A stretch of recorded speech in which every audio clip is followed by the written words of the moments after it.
बहुत दिनों की बात है। माधवपुर नाम के एक गांव में एक प्राइवेट क्लिनिक था, जहां दूर दूर से लोग इलाज कराने आते थे। गांव के एक छोटे से क्लिनिक में काम करने वाले एक कर्मचारी की ये अनसुनी कहानी, जो आपको सोचने पर मजबूर कर देगी कि कभी-कभी किसी की बात को अनसुना कर देना ठीक नहीं होता। ये कहानी सिर्फ एक इंसान की नहीं, बल्कि एक ऐसी सच्चाई की है जिसे नजरअंदाज करना बहुत भारी पड़ सकता है। उसी क्लिनिक में अशोक जी नाम के एक मेहनती फार्मासिस्ट काम करते थे। दिन भर हजारों मरीज उस क्लिनिक में आते थे। दूर दूर के गांवों तक उस क्लिनिक का नाम था। उस क्लिनिक के डॉक्टर किसी भी बुखार को ठीक कर देते थे। कम खर्चे में लोग ठीक होकर जाते थे। डॉक्टर बुखार के विशेषज्ञ थे। इस सब में अशोक जी की अहम भूमिका थी। वे मरीजों की ऐसी देखभाल करते थे कि लोग उनकी सेवा भावना देखकर उन्हें आदर से अशोक डा कहकर बुलाते थे। एक दिन की बात है। क्लिनिक के दो स्टाफ आपस में फुसफुसा रहे थे। अशोक जी की नजर उन पर पड़ी। वे उनके पास जाकर बोले, अरे भाई, क्या फुसफुसा रहे हो? तभी एक स्टाफ बोला, कल गांव के पास जो रास्ता जंगल से होकर जाता है, वहां एक आदमी की लाश मिली है। उसके शरीर और गले पर नाखून के निशान थे।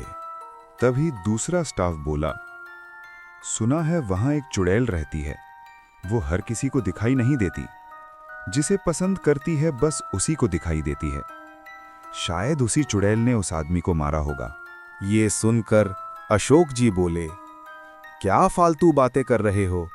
ऐसा भला कभी होता है? कोई जंगली जानवर होगा, उसी ने मारा होगा। ये कहकर अशोक जी अपने काम में लग गए। क्लिनिक रात के 10 बजे बंद होता था। अशोक जी रोज रात 10 बजे क्लिनिक बंद होने के बाद अपनी मोटरसाइकिल से अपने गांव जाते थे। क्लिनिक से उनका घर 12 किलोमीटर दूर था। एक दिन भारी बारिश के कारण अशोक जी को क्लिनिक बंद होने के बाद भी रात 11 बजे तक रुकना पड़ा। बारिश थोड़ी कम होने के बाद वे अपनी मोटरसाइकिल लेकर घर की ओर निकल पड़े। हल्की हल्की बारिश हो रही थी और रास्ता बिल्कुल अंधेरा था। अचानक अशोक जी को एक फोन कॉल आया। उन्होंने मोटरसाइकिल बंद करके साइड स्टैंड पर खड़ी की और हेडलाइट ऑन रखी, क्योंकि रास्ता पूरी तरह अंधेरा था। उन्होंने फोन निकाला और कॉल रिसीव किया। हेलो, कौन? लेकिन उधर से कोई आवाज नहीं आई, सिर्फ हल्की हल्की सांसों की आवाज आ रही थी। अशोक जी ने फिर कहा, कौन बोल रहा है? तभी अचानक कॉल कट गया। अशोक जी ने फोन देखा, नंबर बिल्कुल अनजान था। उन्होंने सोचा शायद नेटवर्क की समस्या होगी और फोन जेब में रख लिया। जैसे ही उन्होंने बाइक स्टार्ट करने के लिए किक मारी, अचानक उनकी नजर बाइक की हेडलाइट के सामने पड़ी। कुछ दूरी पर एक औरत खड़ी थी।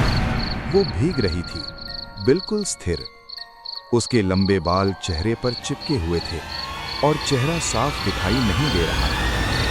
अचानक वो औरत गायब हो गई। अशोक जी चौंक गए। उन्होंने तुरंत बाइक स्टार्ट करने की कोशिश की, लेकिन बाइक स्टार्ट ही नहीं हो रही थी। तभी उनके दिमाग में दिन की बात याद आई। जंगल वाले रास्ते में चुड़ैल, और वे उसी रास्ते पर खड़े थे। अशोक जी बुरी तरह कांपने लगे। तभी अचानक रास्ते के किनारे पेड़ों से किसी के कूदने की आवाज आई। उन्होंने ऊपर देखा तो उनकी आंखें फटी की फटी रह गईं। वो औरत पेड़ की एक डाल से दूसरी डाल पर कूद रही थी और उन्हें घूर रही थी। उसकी आंखें पूरी तरह सफेद थीं और होठों पर एक अजीब सी मुस्कान थी। वो औरत उंगली से आगे के अंधेरे जंगल की ओर इशारा करते हुए बोली, मुझे मेरे गांव छोड़ दोगे? अशोक जी के हाथ पैर कांपने लगे। बारिश तेज होने लगी। वो औरत धीरे धीरे उनकी तरफ बढ़ने लगी। जैसे जैसे वो पास आ रही थी, उसके पैरों की चाल अजीब होती जा रही थी। अशोक जी डर के मारे पसीने पसीने हो गए। उन्होंने बिना देर किए बाइक स्टार्ट करने के लिए बार बार किक मारनी शुरू कर दी। अचानक बाइक स्टार्ट हो गई। अशोक जी ने बिना देर किए फुल स्पीड में बाइक दौड़ा दी।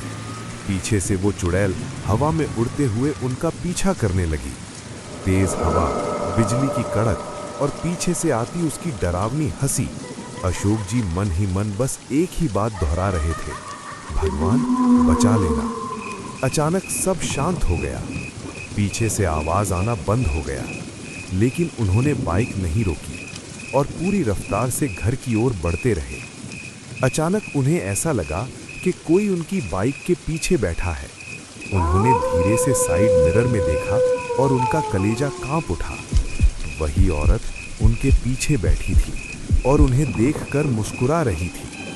अचानक उसने कहा, मैं पेट से थी।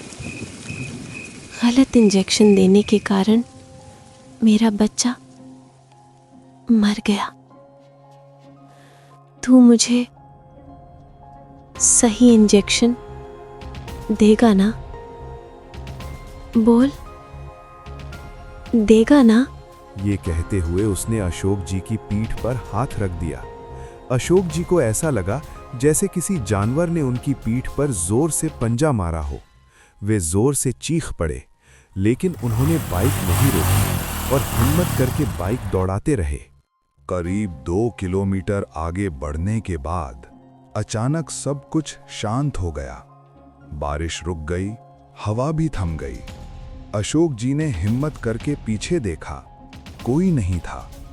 वे जैसे तैसे घर पहुंचे और कांपने लगे। उनकी पत्नी ने पूछा, क्या हुआ? आप कांप क्यों रहे हैं? लेकिन अशोक जी कुछ बोल नहीं पाए। वे पूरी रात कांपते रहे। अगले सुबह उन्हें तेज बुखार हो गया। वे कुछ बोल भी नहीं पा रहे थे। उनकी पत्नी ने दवाई दी, लेकिन कोई असर नहीं हुआ, बल्कि उनकी हालत और बिगड़ने लगी। गांव के लोग उन्हें देखने के लिए आ गए, क्योंकि अशोक जी पूरे गांव के लिए एक वैद्य जैसे थे। तभी एक बुजुर्ग महिला की नजर उनकी पीठ पर पड़ी। अरे, ये क्या? नाखून के निशान हैं। सब लोग चौंक गए। वो बुजुर्ग महिला बोली, तेरे पति को किसी की बुरी नजर लगी है, इसलिए इसका बुखार नहीं उतर रहा है। वो महिला झाड़ फूंक जान की थी। उसने एक कलश में पानी लिया, मंत्र पढ़े और अशोक जी पर 3 बार पानी छिड़का। फिर बोली, अब दवाई दे देना, सब ठीक हो जाएगा। 3 दिन तक दवाई लेने के बाद अशोक जी की तबीयत धीरे धीरे सुधरने लगी और वे ठीक हो गए। उस रात के बाद अशोक जी कभी भी उस जंगल वाले रास्ते से नहीं गए।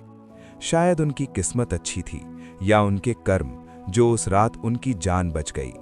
तो ये थी पूरी कहानी। अगर आपकी जिंदगी में भी कोई डरावना या रहस्यमय अनुभव हुआ है, तो नीचे दी गई ईमेल आईडी पर हमें जरूर लिखें। फिर मिलेंगे अगली वीडियो में। जय श्री राम।